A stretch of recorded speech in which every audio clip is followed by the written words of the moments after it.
Welcome back to History Class with Dr. W. We're continuing our discussion of diplomacy between the wars. And in this lecture, we talk about diplomacy in the late 1930s and early 40s, when the neutrality and isolation of the mid-1930s is pushed to its breaking point and finally snaps. We'll talk about the period of American involvement in the early stages of World War II, and some of the things it does to aid the Allied nations in their fight against Germany, even before the United States itself joins the war. In the spring of 1940, the war in Europe presented the greatest threat to American neutrality. In late 1939, England and France declared war against Germany after Germany invaded Poland. But for a time, there was no fighting. There was only waiting. In the spring of 1940, that waiting ended in dramatic fashion when Hitler and the Germans launched the Blitzkrieg attack, Lightning War. They took Denmark, Norway, Belgium, Luxembourg, and France in rapid succession. FDR, in a speech in June of 1940, told the graduating class at the University of Virginia that while we are neutral politically, you need not be neutral in your heart. We know which way we're leaning in this war. Response to the growing war in Europe took the form of two different groups in the United States in early 1940, and debate over how the United States should respond dominated American discussion. The two groups were the America First Committee and the Committee to Defend America by Aiding the Allies, which I have here as CDAAA.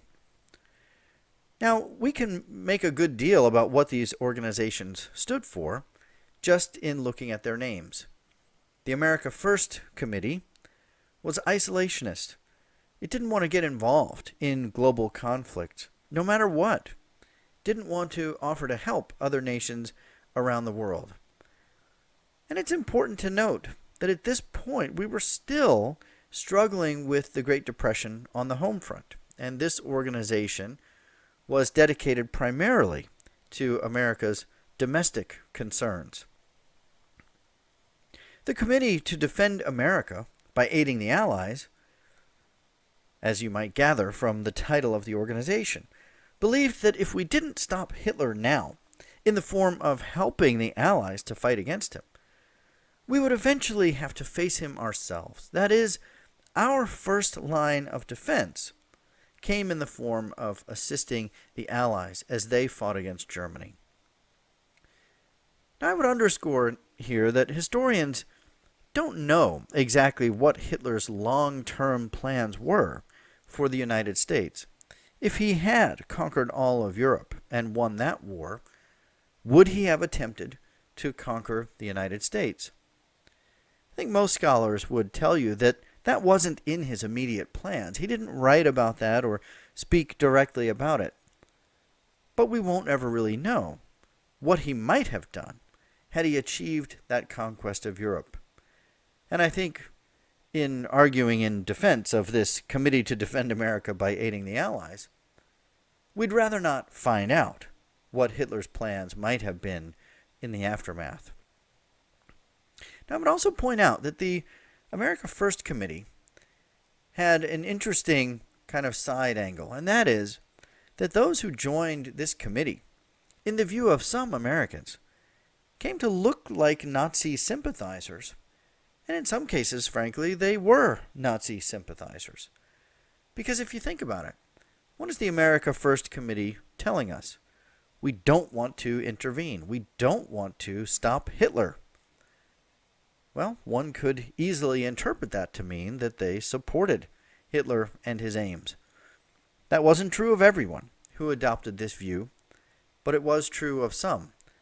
And some who became entangled in this committee saw their reputations tarnished, most famously the great American pilot Charles Lindbergh. At the end of the day, as we'll see, it was the CDAAA that ultimately held sway in the United States. By the fall of 1940, the war in Europe was reaching a critical point. Germany had essentially secured control of continental Europe and had begun eyeing Britain and launched the Battle of Britain, a ferocious bombing campaign. This is the period when the city of London was bombed on a nightly basis, and the citizens, many of them living below ground in tunnels, and sending the children outside of the city out of harm's way. Britain needed our help badly. During this period, FDR arranged the destroyers for bases deal with Britain. We would send 50 destroyers to Britain if they allowed us to lease 8 military bases in the Western Hemisphere for 99 years. In September of 1940, so this is the beginning point of breaking our policy of neutrality. We were actively now aiding the British in their war effort. And by the way, this proved to be a pretty shrewd deal for the United States in the long run. The 50 destroyers that we sent, many of them were aged and were going to be upgraded anyway. And the right to 8 military bases for 99 years proved to be a much bigger benefit over the long term. While Roosevelt continued to declare U.S. neutrality publicly, even as we passed the destroyers for bases deal, Winston Churchill, the British Prime Minister, later wrote, "It was a decidedly unneutral act by the United States. It would, according to all standards of history, have justified the German government in declaring war. And it was the first in a long succession of increasingly unneutral acts in the Atlantic, which were of the utmost service to us."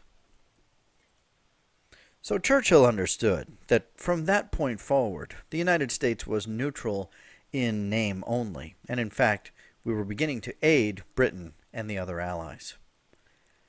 In September of 1940, we began the only peacetime conscription in American history, the draft. We were preparing for war while trying to maintain neutrality. During this period, by the way, a presidential race was run, largely on the possibility of going to war. Both FDR and the Republican candidate, Wendell Willkie, made promises not to go to war. FDR at one point said, "I have said this before, and I shall say it again and again and again. Your boys are not going to be sent into any foreign wars." Campaign promises aside, both candidates knew that the escalation in Europe could bring the United States into the war before long.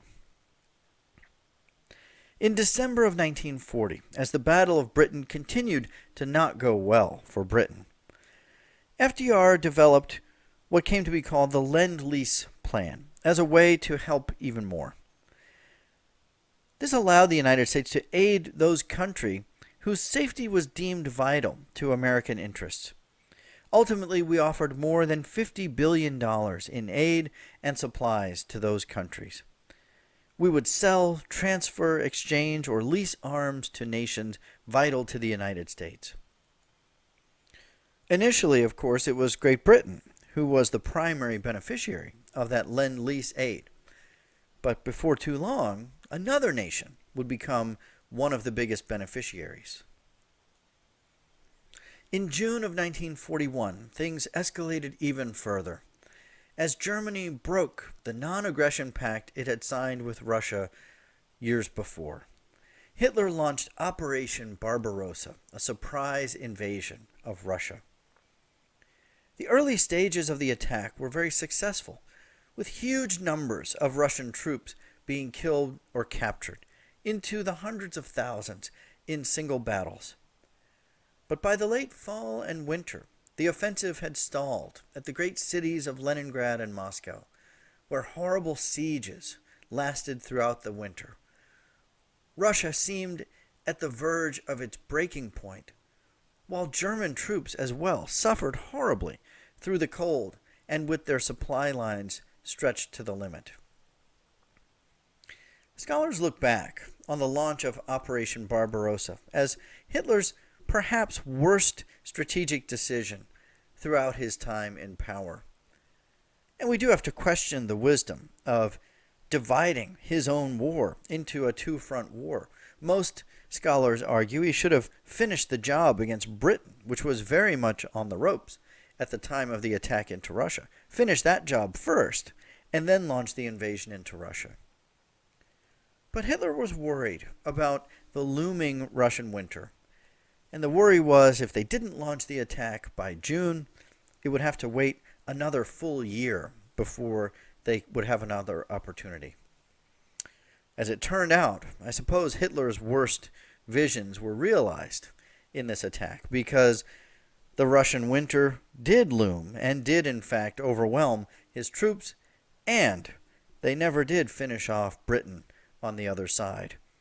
And so Hitler and the Germans found themselves deeply mired in a two-front war that stretched their capacities to the limits. In the fall of 1941, the United States began a convoy system, convoying goods across the Atlantic, ultimately bound both for Russia and Britain. This meant that the Americans had to protect their own ships. So on September 11th, 1941, FDR issued a shoot-on-sight order against any German or Italian forces on the seas. Isolationists and those favoring neutrality were outraged, but it was just further evidence that the United States was closer to being directly involved in the war. Also in the fall of 1941, the United States and Britain announced the Atlantic Charter. The Atlantic Charter bore some resemblance to Wilson's 14 points from World War I, and it's drawn up even before the United States is directly involved in the war. It was a joint plan by Britain and the United States declaring their goals and hopes for the world, the implication being this is what we're fighting for. One of the goals was self-determination for all nations, a remnant of the 14 points. The Atlantic Charter was important because it meant the United States was involved in the diplomacy of the war very early on, and it meant that the United States was involved in the peace process every step of the way.